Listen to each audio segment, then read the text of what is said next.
नमस्कार दोस्तों, आज आप लोग सुनेंगे एक बेटी की दर्द भरी कहानी। शादी के बाद विदाई का समय था।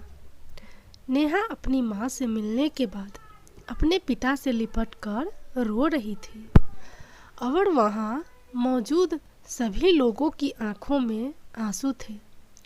उस समय नेहा ने घूंघट निकाला हुआ था और अब उसका विदा होकर ससुराल जाने का समय हो गया था। तो जैसे ही नेहा रोती हुई कार में बैठने लगी, तभी उसकी छोटी बहन रोती हुई उससे दोबारा लिपट कर रोने लगी। तभी गाड़ी के पास खड़े नेहा के पति अविनाश से उसका दोस्त दिनेश कहता है, अरे यार अविनाश, यहाँ से घर पहुँचते ही सबसे पहले होटल अमृत बाग पहुँचकर एक बढ़िया सा खाना खाएंगे, क्योंकि यहाँ तेरे ससुराल में तो एकदम घटिया खाना था। ऐसा खाना तो हमारे यहाँ कुत्तों को भी नहीं खिलाते। तभी साथ ही खड़े अविनाश के छोटे भाई ने भी कहा, हाँ यार, यहाँ का खाना तो एकदम बकवास था और रस मलाई में तो रस ही नहीं था। ये कहते हुए वो तीनों ही जोर जोर से हंस रहे थे।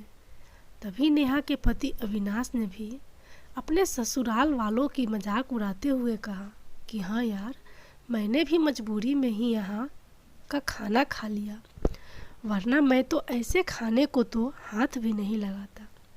और अब पक्का हम तीनों घर पहुँचते ही होटल अमृत बाग का खाना खाएंगे। अपने पति के मुंह से ऐसी बातें सुनकर नेहा कार में बैठती बैठती रुक गई और उसने गुस्से में सबके सामने अपना घूंघट हटाते हुए कार के दरवाजे को जोर से बंद किया और आंखों में आंसू लिए नेहा अपने पिताजी के पास चले गई और उनका हाथ पकड़कर उनसे ये कहा कि पिताजी, मैं ससुराल नहीं जाऊंगी, मुझे ये रिश्ता बिल्कुल मंजूर नहीं है। ये बात नेहा ने इतनी जोर से कहा कि सब लोग उसकी बात सुनकर हक्के बक्के रह गए। सब लोग नेहा के नज़दीक आ गए और नेहा के ससुराल वालों पर तो जैसे पहाड़ ही टूट पड़ा हो। वजह क्या थी, ये किसी को भी समझ नहीं आ रहा था। तभी नेहा के ससुर राधे श्याम जी ने आगे बढ़कर नेहा से पूछा कि नेहा बेटी, बात क्या है?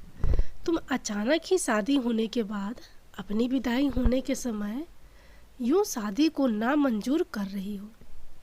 तभी नेहा कुछ देर चुप रहने के बाद अपनी आंखों में आंसू लिए अपने ससुर से बोली कि बाबूजी, आपको पता है मेरे माता पिता ने अपने सभी सपनों को मारकर हम सभी बहनों को इतना पढ़ाया लिखाया और काबिल बनाया, और आप जानते हैं कि एक बाप के लिए उसकी बेटी क्या मायने रखती है। वैसे आप और आपका बेटा कभी नहीं जान सकते, क्योंकि बाबूजी आपके घर में तो कोई बेटी है ही नहीं। और आप जानते हैं, मेरी शादी में आने वाले बारातियों के लिए खाने पीने की एक भी कमी न रह जाए।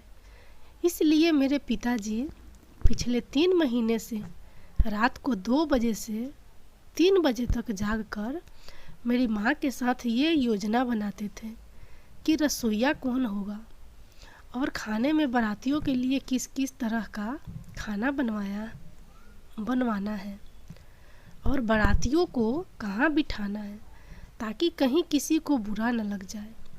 और शायद आप नहीं जानते कि मेरी माँ ने पिछले 1 साल से एक भी नई साड़ी नहीं खरीदी, क्योंकि मेरी शादी में पैसों की कोई कमी ना हो जाए। और आज भी मेरी शादी में भी मेरी माँ मेरी बड़ी बहन की साड़ी पहनकर खड़ी है। और ये तो कुछ भी नहीं, मेरे पिताजी भी 150 रुपये की इस शर्ट के नीचे कई छेद वाली बनियान पहनकर खड़े हैं। और ये सब सिर्फ इसलिए ताकि मेरी शादी में कोई कमी न रह जाए।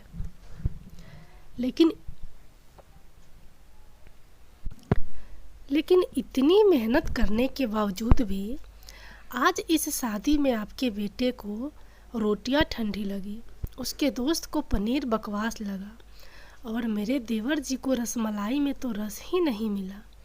और तो और मेरे पति अविनाश जी तो कह रहे थे कि वो तो ऐसे खाने को हाथ भी नहीं लगाते, बस उन्होंने तो मजबूरी में ही ये खाना खा लिया। अगर सब कुछ इन्होंने मजबूरी में ही खाया है तो इसकी क्या गारंटी है कि मुझसे शादी भी ये अपनी खुशी से ही कर रहे हैं। कल को अविनाश जी ये भी कह सकते हैं कि मुझसे भी इन्होंने मजबूरी में ही शादी की है। और नेहा रोते हुए अपने ससुर से ये भी कह रही थी कि जिस माता पिता ने मेरी शादी में दिन देखा न रात, बस शादी की तैयारियों में लगे रहे, उन माता पिता पर आज आपके बेटे और उनके दोस्त यूं जोर जोर से हंस रहे हैं और उनकी इतनी बेइज्जती कर रहे हैं। क्या आपके घर में माता पिता की इतनी ही इज्जत होती है? तभी नेहा के ससुर ने कहा कि बेटी, इतनी छोटी सी बात पर तुम इतना नाराज हो गई।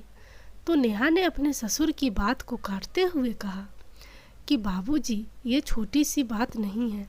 अगर शादी के बाद में मैं भी आपकी इज्जत ना करूं तो आपको कैसा लगेगा?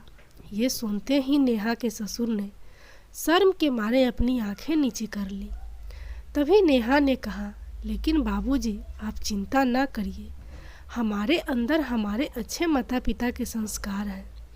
किसी की बेइज्जती करना ये सब हमारे माता पिता ने हमें कभी सिखाया ही नहीं है।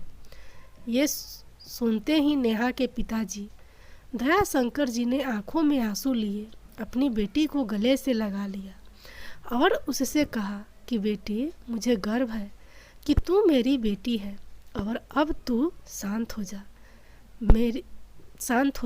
बेटी, तुझे मेरी कसम, तू इन्हें माफ़ कर दे और खुशी खुशी अपने ससुराल चली जा। तभी नेहा का पति अविनाश भी नेहा के पिताजी और नेहा से हाथ जोड़कर माफ़ी मांगता है और ये कहता है कि बाबूजी, मुझे माफ़ कर दो, सारी गलती मेरी ही है।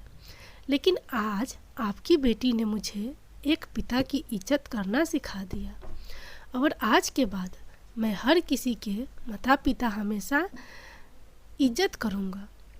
उसी वक्त नेहा के ससुर राधे श्याम जी भी आगे आकर अपनी बहू नेहा के सर पर हाथ रखकर कहते हैं कि मैं तो बहू लेने आया था, लेकिन ईश्वर बहुत कृपालु है, उसने मुझे बहू के रूप में एक बेटी दे दी और वो भी इतने अच्छे संस्कार वाली, जो कि माता पिता का भी इतना सम्मान करती है। और अब बेटी मेरे कहने से इन नालायकों को भी माफ़ कर दे, मैं हाथ जोड़ता हूँ तेरे सामने। तभी नेहा अपने ससुर जी के दोनों हाथ को पकड़ लेती है और कहती है कि नहीं बाबूजी, आप मेरे पिता के समान हैं, कृपया आप मेरे सामने हाथ मत जोड़िए। तभी नेहा के पिताजी दया शंकर जी भी कहते हैं कि समधी जी, आप मेरी बेटी के सामने हाथ जोड़कर कृपया हमें शर्मिंदा मत कीजिए।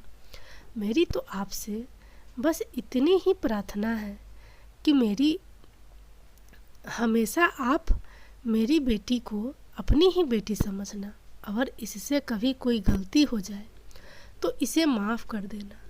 तो राधे श्याम जी ने यानी नेहा के ससुर अपने समधी दया शंकर जी से दया शंकर जी का हौसला बढ़ाते हुए कहा कि आप बिल्कुल चिंता मत करिए, बल्कि अब तो नेहा बेटी ही हमारे पूरे घर को संभालेगी और अब ये ही हमारे घर की लक्ष्मी है। ये सुनकर नेहा के पिताजी बहुत खुश हो जाते हैं और अपनी बेटी को खुशी खुशी विदा कर देते हैं और नेहा अब राजी खुशी अपने ससुराल रवाना हो गई थी। और